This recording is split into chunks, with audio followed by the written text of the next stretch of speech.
In the previous episodes we know that Cain saved Telestia and Silk, so the king granted him a title and a mansion as a reward. On this day Cain is given the key to the mansion and is ready to take over it. When Cain comes to the mansion, according to the map he finds that the mansion is completely abandoned because it is too old. Although the mansion is huge, it is almost dirty everywhere.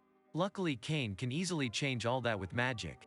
He casts magic to repair the broken parts of the mansion and clear all the dirt. Now the mansion looks like a brand new one. Cain also hires a butler and a group of lovely maids who heard of Cain's reputation and admire him very much. They were supposed to clean the mansion today, but Cain has already done it with magic. After this, Cain's family also comes to visit Cain's mansion.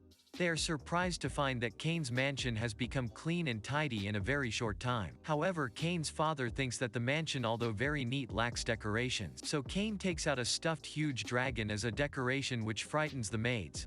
Cain's father feels very surprised because huge dragons are very powerful monsters that usually can only be killed by the army of a country. In addition to the decorations, there are some unique designs in Cain's mansion. Cain applies water magic to his toilet, giving it a cleaning function. This is the first time Cain's family has experienced this function and they all think it is great. After that, Cain's father reminds Cain that he has to invite other nobles to the mansion in accordance with etiquette. Cain's butler quickly prepares the guest list and the list of supplies. After reading it, Cain discovers that the king's name isn't on the guest list. It turns out that Cain is only a baron, and if he wants to invite the king he has to become a duke at least. In addition, Cain needs to prepare gifts for each guest. He discovers that there is no glassware in this world, so he casts magic to make beautiful glassware as gifts. Besides, Cain teaches the chef to make a steak, a common dish in Japan. He also makes sparkling wine by making the wine carbonated. After that, the king summons Cain, asking him why he didn't invite him. Cain can only explain and apologize and then formally invites the king. Soon after, Cain hosts a banquet to entertain guests.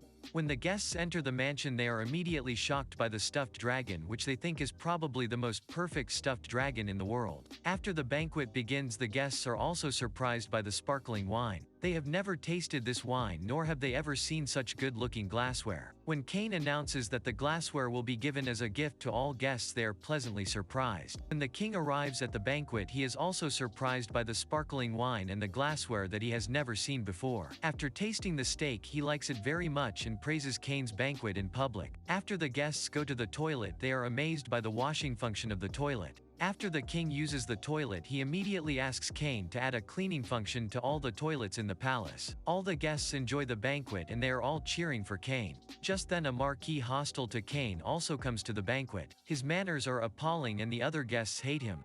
The marquis tastes sparkling wine and steak, which he thinks are very delicious, but he deliberately says that they taste bad. Cain does not want to clash with the marquis, so he endures the marquis' rudeness. However, Cain knows that one of the guests can punish the marquis. By the time he connives at the marquis's impudence, the king has already come near. The marquis does not expect that the king will attend a baron's banquet, so he keeps behaving rudely. When he sees the king, he immediately kneels down to apologize for his rudeness and flees the mansion. The clever boy Cain takes advantage of the king's dignity and makes the marquis pay for his impudence. After the banquet, Cain is invited to attend the knights' training session by the royal knights. He gives the knights many monsters' dead bodies, which are very precious forging materials, as gifts. Seeing the dead bodies of the monsters, the vice-captain feels very surprised, because these monsters are so powerful that only the army can defeat them. The vice-captain thinks Cain is very powerful, so he proposes that Cain stay and guide the training of the royal knights. He also says that the captain of the royal knights likes the strong the most, hoping that Cain can meet the captain. After that, Cain starts to train the royal knights. Someone in the knights thinks Cain is just a child and worries that he will hurt Cain accidentally. Knowing this, the vice-captain asks this person to train with Cain one-on-one. However, Cain defeats him in an instant. Everyone witnesses Cain's real strength and they no longer doubt him. Later, the knights begin their training under Cain's guidance. At this time, a beautiful elven girl suddenly stops them. The beautiful girl also thinks that Cain is a child and worries that he will get hurt. So the vice-captain tells her that Cain is the new baron who has defeated the monster alone and saved the princess. Hearing this, the elven girl instantly becomes very excited and offers to fight Cain. The vice-captain tells Cain that the beautiful girl is the captain of the royal knights, Tifana. Tifana is very powerful and is called Master Swordsperson. With only a wooden sword, Cain fights Tifana. In the beginning, Cain and Tifana fight to a draw, but later in the fight, Cain shows his real strength and eventually wins. Tifana is shocked by Cain's strength. After the duel, she unexpectedly proposes to Cain, making Cain very shy. Cain doesn't agree, immediately telling Tifana that he must gain his father's and the king's permission first. So Tifana heads to meet Cain's father and the king. Both the king and Cain's father are surprised to hear that Tifana wants to marry Cain. They ask Cain why Tifana wants to marry him. Cain immediately explains that it is because he defeated Tifana. The king tells Cain that the first king of the kingdom was friendly to the elves, so the elves joined the kingdom. Tifana comes from the elven kingdom named the Liebert territory, and she is not only the captain of the royal knights, but also the princess of the Liebert territory. Later, the king reminds Tifana that Cain has already been engaged to Telestia and Silk. When Tifana learns of this, she not only does not mind but also has a stronger desire to marry Cain, because she thinks that Cain has been approved by the king and nobles. Next, as long as Tifana can get her father's approval, she can get engaged to Cain. Tifana falls in love with Cain because Cain defeated her. But a question soon appears in the king's mind. Tifana is the strongest knight in the kingdom while Cain is just a little boy. How could he defeat Tifana?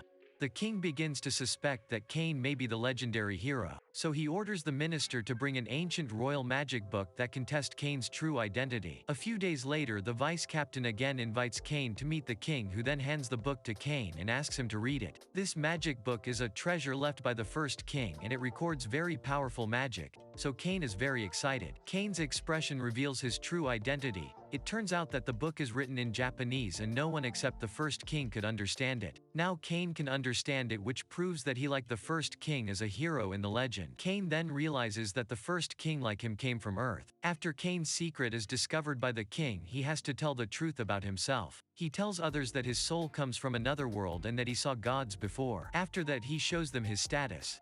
Everyone is shocked by Cain's exaggerated status, which is so powerful that makes him not like a human but a god. Cain knows that once his identity is revealed, he will be worshipped as a god. But that's not what Cain wants. Instead, he only wants to live an ordinary and happy life like now. So several people who learned the secret promise that they will keep it a secret. Immediately after, Tifana arrives in the room and tells Cain that her father has approved her marriage to Cain. In this way, Cain has another fiancée and he will embark on a new adventure with his harem. That brings the end of episodes 5 and 6. Cain meets another beautiful girl, Tifana, and makes her a member of his harem. Tifana is much older than Cain, but as an elf she lives longer than humans, so even if Cain grows up she won't get old. But that's the end of the video. If you also like this anime, please like and subscribe. If you want to see the next part of this anime, comment below to tell me. See you next time, bye.